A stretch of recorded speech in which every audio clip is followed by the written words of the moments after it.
conjuntura e desenvolvimento. É o tema de hoje do seu Agenda Econômica. Quem está conosco é o senador Roberto Requião, ex-governador do Paraná. Participa dessa entrevista, jornalista Davi Meric. Senador, eu queria ver um pouquinho os dados aqui da inflação para a gente trazer um pouco essa preocupação aqui para a nossa discussão. Segundo o Instituto Brasileiro de Geografia e Estatística, o IBGE, houve um pequeno acréscimo na inflação medida pelo IPCA, o Índice de Preço ao Consumidor Amplo, de novembro último, quando foi registrado 0,52% contra 0,43% em outubro último. O senhor acha que a inflação preocupa, uma vez que os acumulados nos 12 meses de 6,64% já ultrapassou o teto da meta, que é de 6,5%? A meta de 6,5%, 6, não sei o quê, tudo isso é conversa de monetarista. É evidente que a inflação onera o assalariado de forma brutal, às vezes até ajuda o governo, né, porque ele paga sempre no fim do mês antes da correção dos valores. Mas a preocupação maior tem que ser com o crescimento econômico. Não é possível que o país tenha como meta o interesse dos banqueiros. Inflação, o país não vai pagar suas dívidas. Que dívidas? Dívida é soberana, tem que ser negociada. Você lembra, na época dos militares, que o Banco Central americano subiu a dívida do Brasil em 20 e tantos por cento? Se você eliminar aqueles 20 e tantos por cento, nós não devemos mais nada. Como é que eles aumentaram? Em 22%, não foi? 22%. 22%. Se eles puderam bater na mesa e dizer, olha, segundo os interesses dos Estados Unidos, agora nós vamos subir em 22% de uma pancada só. Por que nós não podemos fazer o mesmo? Para reduzir, né? Para reduzir. Então agora, aqueles 22% vão ser subtraídos da dívida brasileira. Aí vem a questão da auditoria agora, da dívida. O problema é que nós não temos uma dívida externa, né? Porque a dívida foi interiorizada. Ela foi trocada para a dívida Por que interna. que foi interiorizada? Se veja que equação bonitinha. O Brasil toma dinheiro lá fora. O Banco Central está pagando aí até 15% nas emissões, né? Nas debêntures, e estava 11, 12, 13. O que o Brasil faz com as reservas? Temos 300 bilhões, 400 bilhões de reserva. Nós aplicamos essas reservas aonde? Em títulos públicos americanos. 1,2% ao ano. Isso aí. Tá? E pagamos quanto? Pagamos 12. Se você fosse prefeito de uma cidade brasileira, tomasse dinheiro a 12 e aplicasse a 1, onde é que você estaria hoje? Na cadeia. Pois é isso. Agora, o mercado acha que este é o natural. Agora, quando subiram em 22% a dívida brasileira por uma medida unilateral do Banco Central, eu não digo nem soberana, porque o Banco Central o Banco Central americano é banco privado, né? Goldman Sachs, Citicorp, é um banco privado, não é um banco do governo dos Estados Unidos.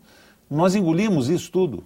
Então, são manipulações da economia. O que tem que prevalecer nisso é a sobrevivência da sociedade. Então, quanto à inflação, sobrevivência do processo nacional. Na opinião do senhor, esse negócio da inflação não pode ser uma camisa de força. Você precisa subir 2, 3, 4 pontos para garantir emprego, para garantir mais soberania. O senhor acha que isso tem que ser feito? Tem que ser controlado. Isso não é uma palavra final. É evidente que não pode deixar explodir, que bagunça tudo outra vez.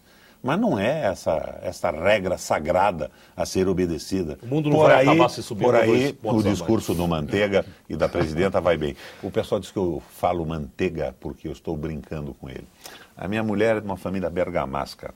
E um outro bergamasco das minhas relações é o Mino Carta. E os dois me afirmam que em Bérgamo, na Itália, não existe essa proparixitonia. Não tem manteiga, é manteiga mesmo. E manteiga em italiano é uma outra palavra. Então esse manteiga é como disse o Macaco Simão, vocês me explicavam agora há pouco. Se é manteiga é melancia também, não é melancia, mas... Senador, vamos discutir a questão do royalties. Os royalties mobilizaram aí o Congresso todo em torno dessa divisão dos royalties, da exploração do petróleo e da camada de pré-sal. Quer dizer, e para alguns analistas isso arranhou um pouco a federação. Dividiu a federação entre estados produtores e não produtores de petróleo. Qual é a sua visão sobre isso? Minha visão é a seguinte, depois do quebra-mar, a propriedade é da União. É petróleo extraído a 300 quilômetros da costa, é petróleo da União, não tinha nem que dividir, a União precisa de dinheiro para investir. Nós precisamos de um governo popular que invista em infraestrutura. Aliás, o Lula deu esse conselho para Dilma outro dia, eu li nos jornais aí. Mudar o PAC, mudar o foco do PAC. Investir mais em infraestrutura, porque a infraestrutura é que dá possibilidade de crescimento da economia, estradas, portos, eletrificação, é por aí. E o investimento é necessário, e se o petróleo vai nos dar esses... Não podemos atomizar isso, porque o Sérgio Cabral está histérico tendo chilique lá no Rio de Janeiro. Não é por aí, o interesse do país está acima disso tudo. Vem para o orçamento da União, discute o orçamento com o Congresso e investe no que é necessário para o país. E procura dividir esses investimentos de uma forma mais equânime. Claro, é o planejamento regional, o desenvolvimento regional. Ou seja, não tem nenhuma crise federativa em relação a isso. Nenhuma. Na minha opinião, eu sou paranaense, nós temos que investir para burro no Nordeste do Brasil. Nós não podemos ter subdesenvolvimento no Nordeste e desenvolvimento do Sul. Até porque o desenvolvimento do Sul do Brasil foi com recursos nordestinos, que se associaram ao setor metal mecânico e vieram montar a indústria automobilística em São Paulo. Foi o dinheiro do Nordeste que desenvolveu São Paulo. E o nordestino costura esse país do Oiapoque ao Chuí. E eu, que sou paranaense, tenho avós italianos e alemães, sou filho, sou neto de sergipanos e baianos. Então isso é uma visão nacional e o resto é frescura pura e simples. Senador, a partir do ano que vem, 2014, há informação de que aqueles contratos nas áreas de concessões de geração e distribuição de energia começam a vencer. Não fale comigo sobre isso. Eu pergunto para o senhor o seguinte... Eu tenho um surto. Sim, mas vai ser uma discussão forte, porque a gente vai renovar a concessão ou a União retoma tudo e vende de novo isso para alavancar recursos? Como o senhor analisa isso? Vou te contar a história do Paraná. O Paraná, com uma sucessão de governos, investiu pesado na geração de energia. O governo do estado construiu hidrelétricas, todas elas amortizadas, a tal energia velha. Então, quando o Lula estava para assumir, no bolo de noiva, eu vim conversar com a Dilma aqui. Disse, Dilma, eu quero o seguinte, eu quero que o Paraná tenha liberdade para formar o preço da energia elétrica. Se nós temos energia barata, isto foi objeto de investimento do Estado, dinheiro do povo do Paraná, eu quero utilizar essa energia barata agora como uma alavanca de desenvolvimento. Eu vou ter a energia do Paraná 1/3 da energia brasileira. Mas a Dilma tinha um problema, que era a privatização, a Light, aquelas empresas todas. Elas se separaram, né, em geradoras, distribuidoras e transmissoras e forjavam o preço e aumentavam o preço final. Com custos absurdos e preços absurdos. A Dilma resolveu esse problema como? Ela criou o pool. Então, toda geradora tem que vender energia para o pool. Então, eu que tenho energia a custo baixíssimo, sou obrigado a vender a minha energia, não para os paranaenses que pagaram as usinas geradoras, mas vendo para o pool e tenho que comprar do pool. E subsidio a energia do setor que foi privatizado. É uma coisa terrível. A minha briga com a Dilma sobre isso até hoje persiste. E ela diz, não, mas a energia do Paraná e os lucros da Copel continuam muito bons. Que se me dá o lucro da Copel, eu queria energia impulsionando como insumo básico o desenvolvimento industrial do meu estado. A Copel estava com prejuízo que estava sendo roubada. Eu acabei com o roubo, os lucros foram fantásticos. Mas nós podíamos ter transformado a Copel numa geradora de desenvolvimento nunca vista no Brasil. E eu sou obrigado, o Paraná é obrigado a vender uma energia que já pagou para o pool. E é roubado por isso.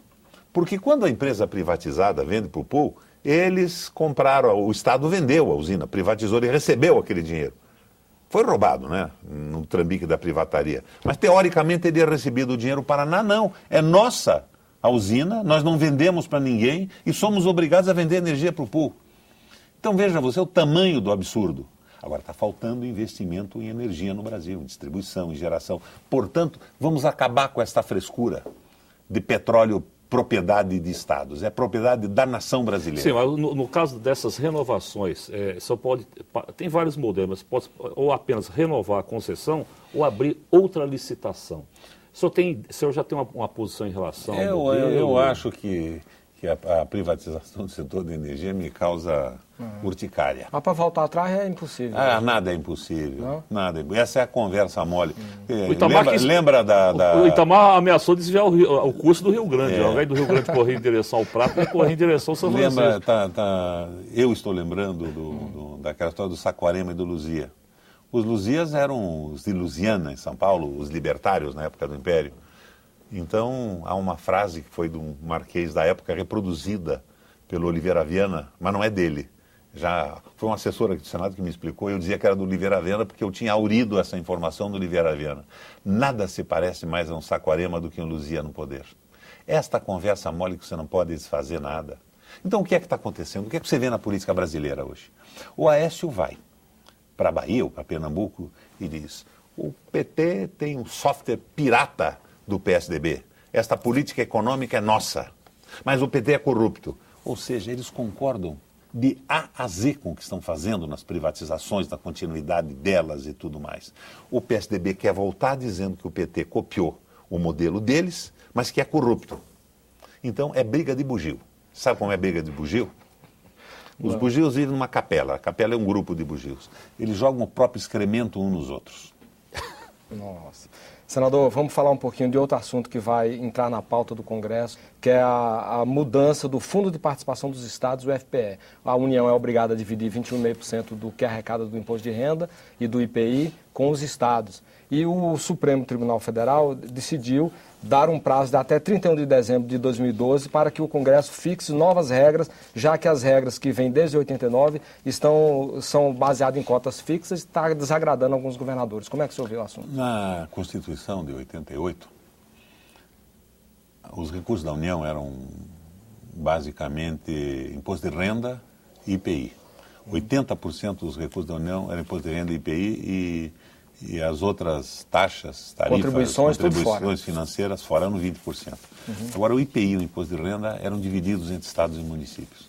Hoje o negócio mudou, né? O IPI e o imposto de renda caíram para 40% e as contribuições financeiras para 60%. Então, de 80% para 40%, os estados e os municípios foram furtados em metade do que recebiam. Por que isso aconteceu? Porque as contribuições financeiras cresceram e os incentivos foram dados em cima do imposto de renda e do IPI para concentrar os recursos na União, porque a União concordou em pagar juros absurdos. Não há reforma tributária enquanto não houver a mudança da reforma econômica. Enquanto o Banco Central estiver na mão dos banqueiros, obedecer os ganhos do capital financeiro, que é o capital vadio, o capital que não produz um botão, uma roupa, uma gravata, peça de uma máquina e que fica nos cassinos das bolsas, aurindo lucros fantásticos para grupos pequenos de pessoas, não vai haver reforma tributária. A União concentrou para poder pagar esse troço, para poder pagar os juros absurdos dos empréstimos contraídos e multiplicados em função dos juros a cada ano. Então eu não falo em reforma tributária enquanto não houver uma reforma da economia do Brasil. Essa história de Banco Central independente é uma canalice absoluta. E é o que eu digo para você. De repente o discurso do PT é esse, Banco Central independente. Nada mais se parece a um Luzia do que um Saquarema no poder. Então essa possibilidade da adoção... Ou nada mais se parece a um Saquarema do que um Luzia no poder. Então, na opinião do senhor, todo esse movimento da criação do IVA tal, isso Conversa para boi dormir, tinha que mudar essa política econômica. E isso é uma decisão soberana, é uma decisão de... O Banco Central tem gente competente? Tem. Tem um bobalhão como aquele Schwartzman que andou lá já, mas tem gente competente, mas não tem ninguém capaz de formular um projeto industrial, um projeto trabalhista, um projeto para a sociedade, um projeto de comércio, um projeto de exportação. Ficam com esta frescura Adam Smithiana de controle da moeda, liberalidade econômica e manutenção da moeda. E o país que se ferra e o governo não pode interferir nisso. Isso me causa um verdadeiro horror, Davi.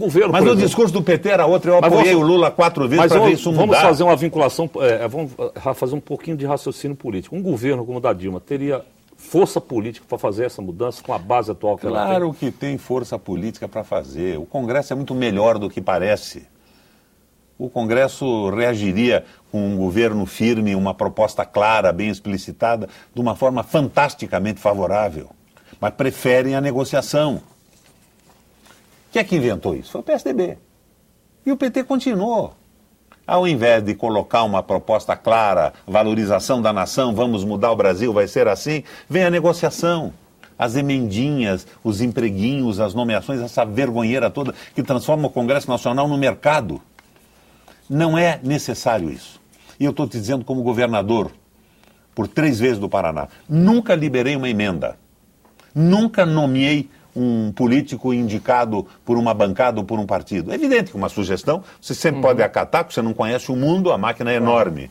Mas nunca me submeti a isso e nunca perdi um embate na Assembleia Legislativa. Agora, quando entra no jogo da negociação, daí o pessoal quer negociar. Senador, porque senão fica fora do jogo. Senador, um ponto crucial aí que o senhor mencionou na nossa conversa foi a questão um ponto de estrangulamento, que é a questão da infraestrutura do Brasil. O Brasil não tem infraestrutura para suportar um crescimento porque está pagando juro. Por causa da questão do juro. Claro. Pois é, como é que para ficar claro para o nosso telespectador, como é que o Brasil hoje, que investe menos de 20% do PIB, pode dar um salto para 30%, 25%, 30%? Resolvendo a política econômica, acabando com essa história de remunerar o capital dessa forma adoidada com que remunera. E esta é a política do PT, com algumas modificações, muito melhor que a do PSDB. Não vou fazer a comparação, mas em essência é a mesma. A Dilma tem tentado mudar de uma forma, para mim, muito tíbia. Eu repito, o discurso está certo, dela e do Manteiga, mas a ação é fraca. Não adianta a preocupação. Quem se preocupa não se ocupa. Senador, a gente já está praticamente indo para o fim do programa. Vou voltar um pouco à questão do Mercosul, porque o Mercosul, é aquilo que o senhor falou, ele é praticamente invisível para a sociedade brasileira vamos ter de adotar talvez um novo processo de eleição de representantes brasileiros no Mercosul, que não vai ser nem senador, nem vai ser deputado, vai ser um outro tipo de parlamentar. Eleição direta. Como é que o senhor avalia isso? Há a possibilidade? O brasileiro vai aceitar isso numa boa, vamos dizer assim? Como o senhor avalia isso? O brasileiro nem sabe o que é o Mercosul. Isso não foi comunicado à sociedade civil ainda. E o Mercosul hoje é um parlamento para aconselhar o governo, que não dá nenhuma bola para o que o Mercosul diz, pensa e como funciona. O Mercosul é uma tarefa a ser completada e temos que nos inspirar nos exemplos da Europa, nos bons e nos maus. Agora, nós temos regimes presidencialistas nos países que compõem o Mercosul, Paraguai, Uruguai, Argentina e Brasil.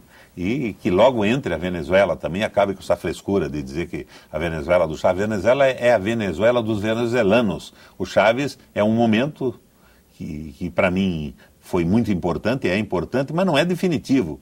Então nós temos que incluir a Venezuela e montar esse Mercosul. Mas hoje nós somos observadores do que o Executivo faz. Você sabe que tem um projeto que eu fiz com o Samuel Pinheiro Guimarães, na outra legislatura, que eu representei agora, que é o Fast Track. Ou seja, fazer o Congresso Nacional acompanhar os tratados. Os tratados são feitos pelos meninos de Itamaraty, rapaziada simpática, alguns brilhantes, mas que nem o Banco Central, eles não têm muito a ver com a realidade do país. E de repente vem para o Congresso, e o Congresso não pode emendá-los, não pode modificá-los, tem que aprovar ou rejeitar. Então o que acontece? Tem processos aí que duram 20, 30, 40 anos. Você vê o presidente do Brasil se reúne com o presidente da Argentina, do Uruguai, e sai aquela declaração de intenções, fizeram isso, aquilo. Você pensa que tudo aconteceu. 40 anos depois, nada foi aprovado pelo parlamento dos países. Nós temos que dar velocidade a isso. Eu acho que essa é uma das tarefas do Parlasul. Como é que nós resolvemos isso? Conversando nos parlamentos e votando um projeto que surgiu desse grupo do Consenso do Rio, que é de dar incentivos muito claros, aprovados por todos os parlamentos, para medidas que integrem os países do nosso bloco. E o Agenda Econômica fica por aqui. Se você tiver críticas ou sugestões ao nosso programa, entre em contato conosco pelo nosso portal www.senado.gov.br/TV. Você poderá também fazer download ou cópia deste e de outros programas da TV Senado. Nós agradecemos a entrevista e as informações que nos foram prestadas pelo senador Roberto Requião, do PMDB do Paraná e ex-governador daquele estado. Agradecemos também a participação do jornalista Davi Emerick. A você de casa que nos acompanhou, muitíssimo grato pela sua audiência. E até o próximo Agenda Econômica. Até lá.